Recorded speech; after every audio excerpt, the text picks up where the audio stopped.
जय श्री राधे कृष्ण दोस्तों गरुड़ पुराण के अनुसार जो मनुष्य ये 7 काम करते हैं उनके प्राण लेने के लिए स्वयं यमराज पृथ्वी पर आते हैं। इन मनुष्य को मृत्यु से पूर्व ही यमराज के साक्षात दर्शन हो जाते हैं। इस विषय में एक प्राचीन पौराणिक कथा कही जाती है जो आज हम आपको सुनाएंगे।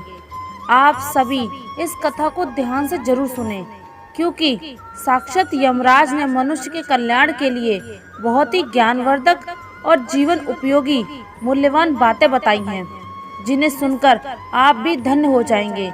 ये कथा जो ज्ञान का सागर है, इसे सुनने मात्र से ही आपके जीवन में महान परिवर्तन होगा। तो चलिए बिना देरी किए शुरू करते हैं वह महान कथा। पवित्र स्वर्ग लोक में देवराज इंद्र की दिव्य सभा के निकट देवर्षि नारद अपने सामान्य विचरण पर थे। अपनी वीणा महती को बजाते हुए वे भगवान विष्णु के भजन गुनगुनाते चलते थे। अचानक उनकी दृष्टि यमलोक की ओर जाने वाली मार्ग पर पड़ी। वहां का दृश्य अत्यंत विलक्षण था। यमराज स्वयं अपने महाबलवान भैंसे पर सवार होकर अपनी दंडपाश धारण किए किसी गहन विचार में आगे बढ़े जा रहे थे। आमतौर पर यमदूतों को ही धरती से प्राणियों की आत्माएं लाने का दायित्व मिलता है, किंतु यहाँ तो स्वयं धर्मराज चल पड़े थे। देवर्षि नारद ने तुरंत अपनी वीणा को थोड़ा विराम दिया और आश्चर्य से सोचने लगे, क्या कोई ऐसा पुण्यात्मा इस धरती पर है जिसे लाने स्वयं यमराज जा रहे हैं, अथवा कोई घोर पापी ऐसा जन्मा है कि जिसे दंडित करने स्वयं धर्मराज को जाना पड़ रहा है। नारद जी की जिज्ञासा बहुत प्रबल थी। उन्होंने मन ही मन निश्चय किया कि यमराज से पूछे बिना यह रहस्य खुलने वाला नहीं है। अतः वे अपनी दिव्य गति से आगे बढ़े और यमराज के समीप पहुंचकर बोले, हे धर्मराज, मैं आपको प्रणाम करता हूँ। आज इतनी शीघ्रता से आप पृथ्वी लोक की ओर जा रहे हैं। ऐसा कौन सा काम आन पड़ा है जो स्वयं महाबली यमराज को जाना पड़ रहा है? मेरे मन में इस रहस्य को जानने की बड़ी इच्छा है। यमराज ने देवर्षि नारद को देखकर अपना भैंसा थोड़ा रोका और सम्मान पूर्वक उत्तर दिया, हे देवर्षि नारद, आपको भी मेरा प्रणाम। आप तो भगवान विष्णु के परम भक्त हैं और संपूर्ण जगत के समाचार जानते हैं। फिर भी जब आपने पूछा है तो मैं बताने का प्रयत्न करता हूँ। आज पृथ्वी लोक पर 7 ऐसे पुरुषों के प्राण लेने जा रहा हूँ जिनके कर्म इतने विलक्षण हैं कि उनके पास मेरा स्वयं उपस्थित होना आवश्यक है, चाहे वे पापी हों या पुण्यात्मा।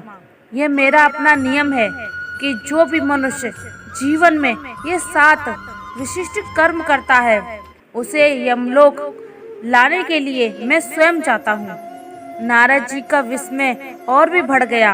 वे बोले, हे धर्मराज, मनुष्य के प्राण लेने के लिए तो आपके यमदूत जाते ही हैं। फिर ऐसी कौन सी विशेषता है कि आपको स्वयं जाना पड़े? क्या वे 7 मनुष्य किसी महान पुण्य के भागी हैं या उनमें कोई घोर पापी भी है? यमराज ने कहा, हे देवर्षि, मैंने कहा ना, चाहे वे पापी हो या पुण्यात्मा, यदि उसने अपने जीवन में ये 7 कार्य किए हैं तो मुझे स्वयं उसके प्राण लेने आना होता है। आप यदि इच्छुक हों तो मेरे साथ चलिए, मैं उन सबके दर्शन भी करा दूंगा और उनके कर्मों का ब्यौरा भी बताऊंगा। देवर्षि नारद ने सोचा कि ऐसा सुनहरा अवसर फिर शायद नहीं मिलेगा जब स्वयं धर्मराज के साथ पृथ्वी लोक पर जाकर उन मनुष्य के बारे में जानना मिल सकता है। तो वो बोले, धर्मराज, ये मेरा सौभाग्य है, मैं अवश्य आपके साथ चलूंगा, कृपया मार्गदर्शन करें। इतना सुनते ही यमराज ने अपने भैंसे को निर्देश दिया और यमलोक की सीमाओं को पार कर वे देवर्षि नारद जी के साथ आकाश मार्ग से पृथ्वी की ओर प्रस्थान कर गए। उनका पहला गंतव्य था एक घना दुर्गम वन, जहाँ एक अत्यंत दरिद्र ब्राह्मण की कुटिया थी। घना वन था जिसका नाम महाशय वन बताया जा रहा था। इस वन का वर्णन अनेक पुराणों में भी मिलता है कि यहाँ आर्षि मुनि कठोर तप करते थे और अनेक आध्यात्मिक साधनाएं संपन्न होती थीं। उसी वन के मध्य एक जर्जर सी कुटिया खड़ी थी, जिसके बाहर एक अत्यंत दरिद्र वृद्ध ब्राह्मण का मृत शरीर पड़ा था। वहाँ न कोई परिजन था, न कोई मित्र, न कोई पड़ोसी। चारों ओर सन्नाटा था, केवल सूखे पत्तों की सरसराहट और कभी कभी वन पक्षियों का क्रदन सुनाई दे रहा था। यमराज और देवर्षि नारद वहां पहुंचे। देवर्षि ने उस वृद्ध ब्राह्मण के मृत शरीर को देखा तो उनका हृदय द्रवित हो उठा। उन्होंने यमराज से पूछा, हे धर्मराज, ये कौन है? यहाँ तो इसकी देखभाल के लिए कोई नहीं दिख रहा। इसके परिजन कहाँ हैं? यमराज ने उस मृत ब्राह्मण के शरीर के समीप खड़े होकर गंभीर स्वर में उत्तर दिया, हे देवर्षि, इसका नाम सत्यव्रत है। यह अपने समय का अत्यंत विद्वान ब्राह्मण था, किंतु जीवन भर इसने सत्य का पालन किया। इसने कभी असत्य नहीं बोला, कभी किसी का छल कपट नहीं किया और धर्म के मार्ग से तनिक भी विचलित नहीं हुआ। परिणाम यह गरीबी से उभर नहीं पाया। समाज ने इसका तिरस्कार किया, क्योंकि सत्य बोलते समय कई बार यह लोगों को अप्रिय भी लगता था। इसके वचनों की कठोर सत्यता के कारण लोगों ने इसे दरिद्र बनते देखा। कोई इसकी सहायता को आगे नहीं आया। परिजन भी इससे दूर हो गए। नारद जी ने आगे पूछा, हे धर्मराज, किंतु ये स्थिति इस पर क्यों आई? क्या केवल सत्य बोलने के कारण?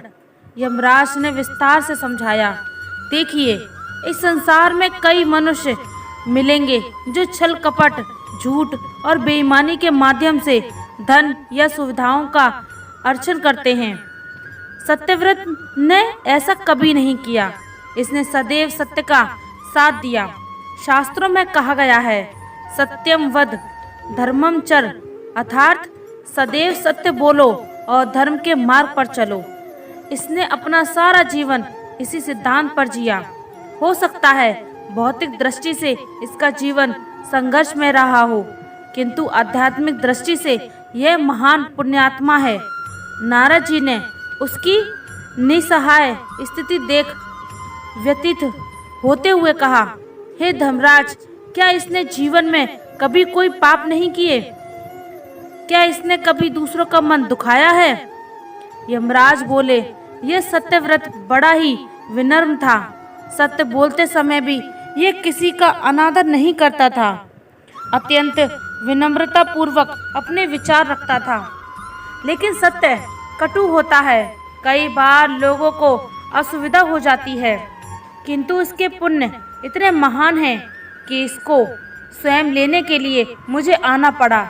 ये मेरा नियम है कि जो मनुष्य जीवन भर सत्य का पालन करता है और किसी को कष्ट पहुंचाए बिना धर्म के मार्ग पर अटल रहता है, उसे ले जाने के लिए मैं स्वयं आता हूँ, चाहे वे व्यक्ति धन संपदा से वंचित ही क्यों ना हो। अब यमराज ने अपने दिव्य अधिकार से सत्यव्रत की आत्मा को उसके मृत शरीर से निकाल लिया।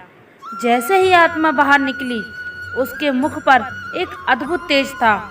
सत्यव्रत की आत्मा ने देवर्षि और यमराज को प्रणाम किया। यमराज ने उसे सांत्वना दी और इशारा किया कि उसे आगे चलना है।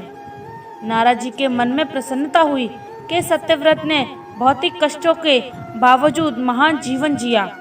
वह सत्य का महत्व समझ गए थे और उन्होंने सोचा, इस संसार में सत्य का पालन करना आसान नहीं, किंतु जो ऐसा कर लेता है वह सच में महान पुण्य अर्जित करता है।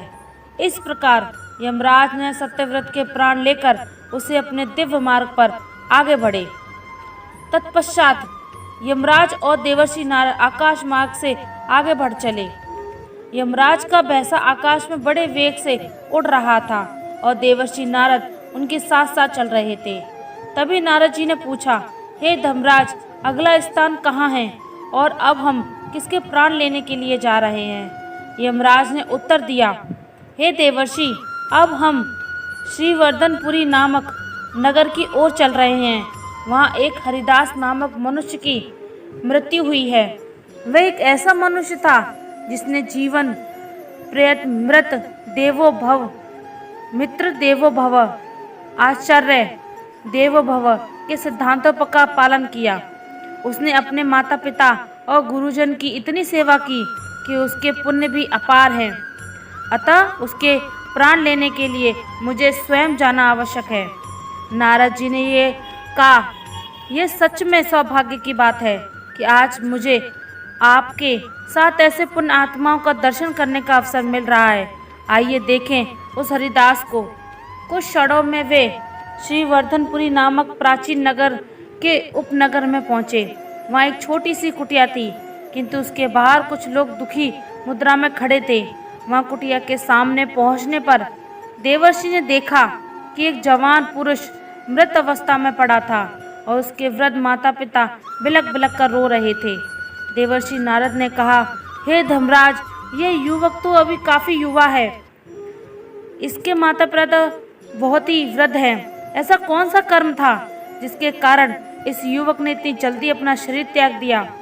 यमराज ने समझाया, हे देवर्षि, इस युवक ने जीवन भर अपने माता पिता की सेवा की।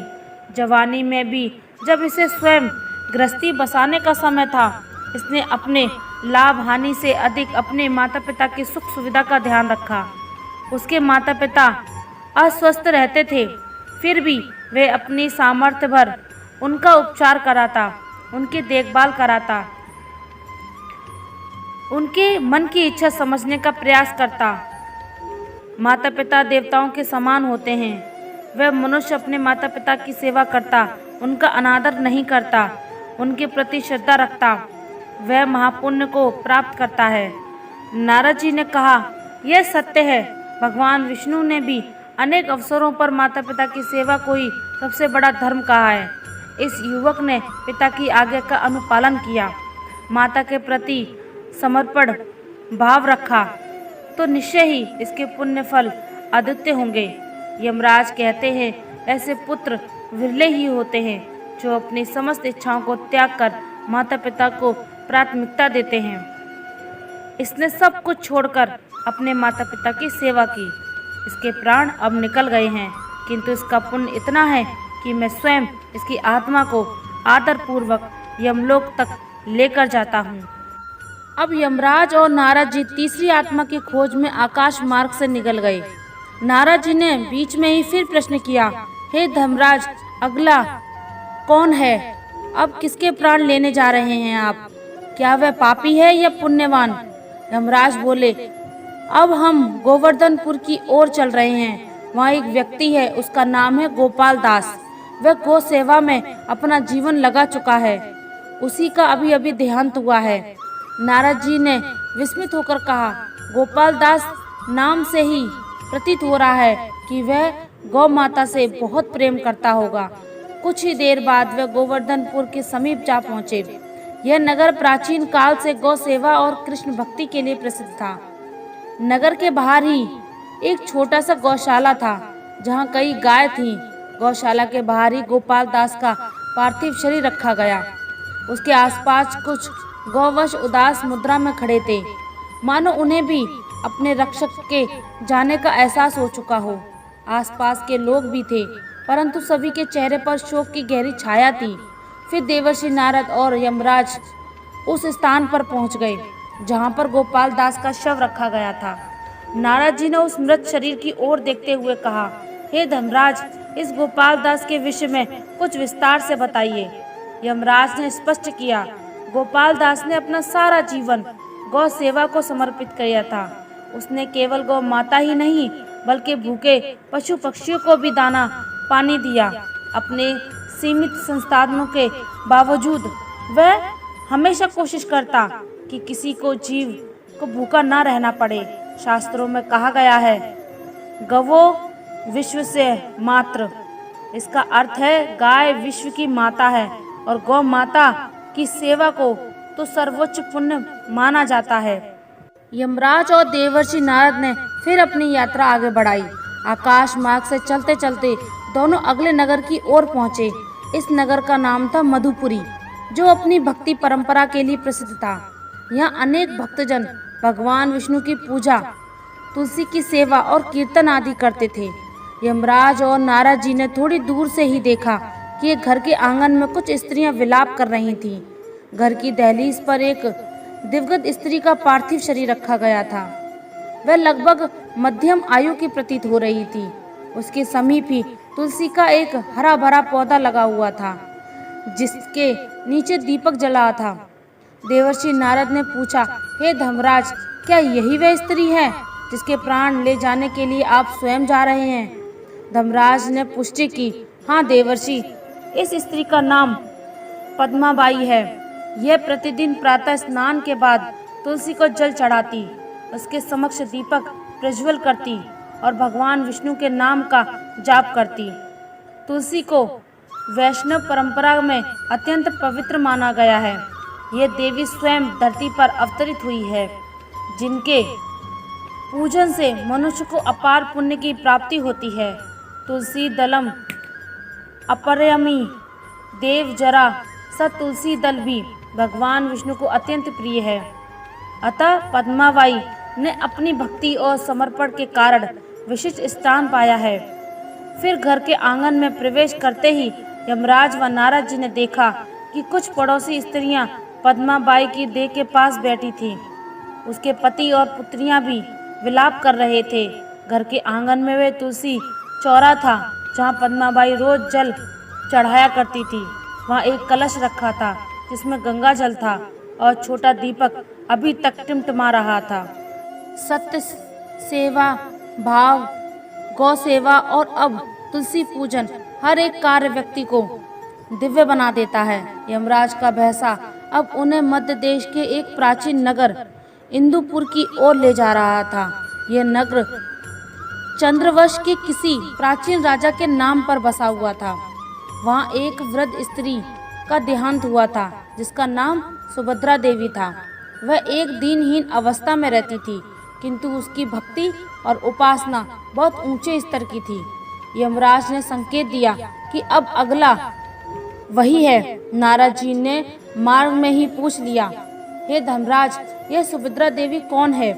इसने ऐसा कौन सा पुण्य किया है जो आप स्वयं इसे भी लेने जा रहे हैं? यमराज ने कहा, हे देवर्षि, इस स्त्री ने अपने जीवन में एकादशी का व्रत पूरी निष्ठा के साथ किया। देवर्षि कहते हैं, हे धर्मराज, आपने बताया कि इस स्त्री ने जीवन भर एकादशी का व्रत किया। क्या एकादशी व्रत का इतना बड़ा महत्व है? यमराज ने कहना आरंभ किया, हे देवर्षि, एकादशी का व्रत भगवान विष्णु को अत्यंत प्रिय है।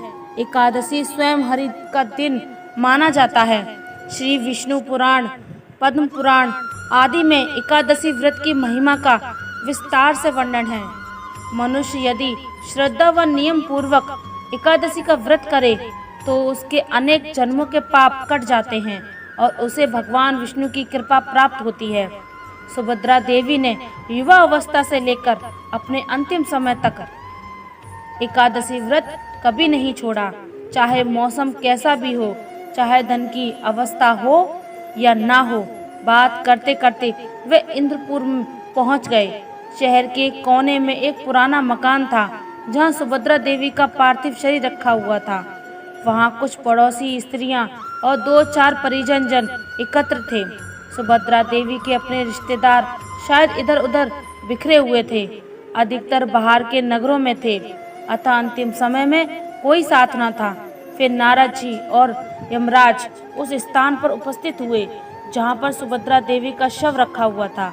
नारद जी ने उस दिवंगत वृद्धा को देखकर अपनी वीणा को धीमे से बजाते हुए प्रश्न किया, हे धर्मराज, क्या इस वृद्धा का सारा जीवन इसी इंदुपुर नगर में बीता? यमराज ने बताया, हाँ, सुभद्रा देवी यहीं पली बढ़ी। इनके पति का देहांत बहुत पहले ही हो चुका था। उसके बाद उन्होंने अपना अधिकांश समय भक्ति और व्रत उपासना में लगाया। विशेषकर एकादशी के दिन वे सूर्य उदय से पहले ही उठती, स्नान करती, मंदिर जाकर भगवान विष्णु के समक्ष दीप प्रज्वलित करती और दिन भर व्रत रखती। रात्रि को एकादशी की कथा या भजन सुनती। प्राय निर्जल या फलाहार व्रत करती। जो मनुष्य नियम पूर्वक एकादशी करता है उसे भवसागर पार करने में सुगमता मिलती है। वह अपने पापों से मुक्त हो जाता है और अपने चित्त को शुद्ध करता है। अब उन्होंने उसके घर से प्रस्थान किया, आकाश मार्ग पकड़ा। मार्ग में नारद जी ने पूछ लिया, हे धर्मराज, अब हम किस पुण्यात्मा से मिलने जा रहे हैं? यमराज ने कहा, अब हमें प्रभासपुरी जाना है। वहाँ एक धनवान वैश्य पुरुष का अभी स्वर्गवास हुआ है। वह बहुत उदार हृदय था। अतिथियों की सेवा, अन्नदान, जलदान इत्यादि करता था। इसका नाम है उदारसेन। देवर्षि नारद ने जिज्ञासा व्यक्त की, आपने कहा था कि चाहे पापी हो या पुण्यात्मा, जिनके कर्म विशिष्ट हो उन्हें लेने स्वयं जाते हैं।